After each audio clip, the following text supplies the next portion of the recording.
Hello, BookTube. I've got a wee bit of mail for you today on a nice, clear day, relatively dry, a few stray showers here and there, but boy, oh boy, did the rain pelt down last night. Hoo hoo.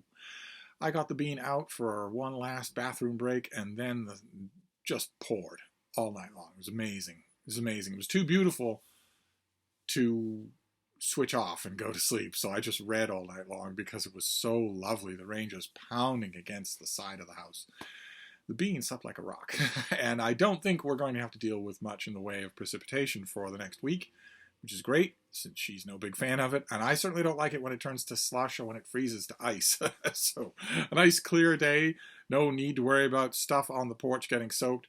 But we do have a little mail. We have a periodical and two packages. One of the packages is a box. So we'll see if we can have a nice, polite mail haul. That would be nice. And the periodical is the New Yorker, with that as the cover, I guess, commemorating skiing.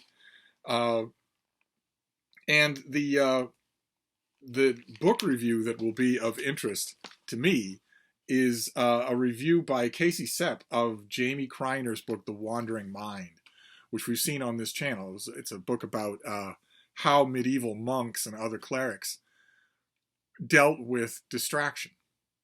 And the author, makes the case in the obvious context of our permanently distracted 21st century. And I reviewed the book. I loved it, thought it was a lot of fun. And that adds a special element of butterflies in the stomach when somebody else reviews it. When there's another review, especially a viewer that I like, I naturally want to know, what kind of a job are you going to do? I reviewed this book in 800 words. Casey Sepp has 2,000 words. So that's a difference right there. That if you've got that kind of a difference, that means you're going to be doing a whole lot more summarizing than I had the leisure or the space or really the inclination to do. And maybe a lot more analyzing. I never know if that's going to happen. It often doesn't. Sometimes people very much get led astray by a larger word count. That's why I always say, when friends of mine have 2,000 or 3,000 or even 4,000 words to do on a thing, my advice to them is always write an 800-word piece first, and then use that as the springboard to 2,000 or 3,000 words. Don't start by conceptualizing 3,000 words. You do that too many times, you're going to be unfit for work when it comes to writing deadline prose. But we will see. I can't imagine that this critic doesn't like the book. So I imagine it'll be a lot of summary, be a lot of talk about examples from the book. But anyway, then we've got the packages here. We have one of these big white envelopes and then a box. So what have we got here? Oh, okay. Very good. All right, let's get rid of that. Don't need that. Fantastic. Okay. I don't think I knew this was coming. This is coming out in May. This is Gone to the Wolves by John Ray, who's a contemporary novelist I really, really like. Fantastic. What have we got here? Love it or hate it, heavy metal has always evoked a strong response. You may have been there at the birth of glam when Motley Crue dropped Too Fast for Love, or maybe you encountered Metallica's Master of Puppets for the first time on Stranger Things. But no music better evokes the adolescent cocktail of ride or die friendships and inescapable horniness than heavy metal.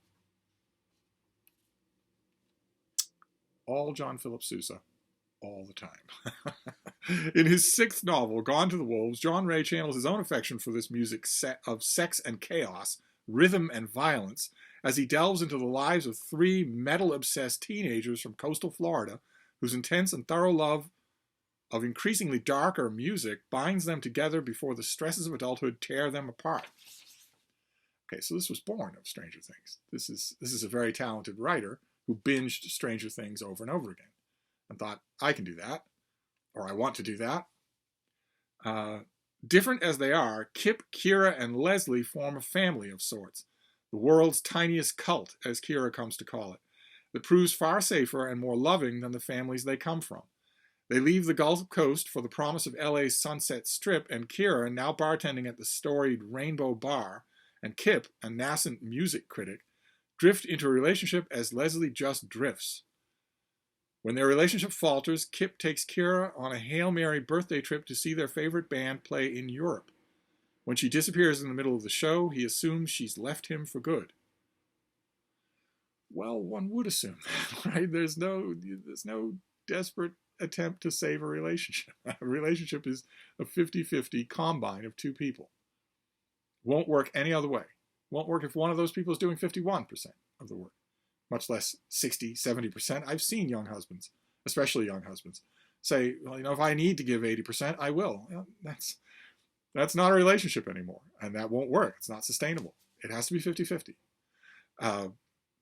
No desperate attempt to save our marriage. No, nothing like that. But let's see here. As he did in Lowboy, that John Ray wrote a novel called Lowboy that I cannot recommend strongly enough, and Godsend, in this novel, Ray captures how every moment of adolescence can seem simultaneously monumental and ephemeral. Okay, well, this comes out on the 2nd of May. I am all for it. This is an author whose bank in the credit of Steve is very high, so I will just read this without my guard up for disappointment or anything like that. He could still disappoint me, but it's not in his nature. It's not natural.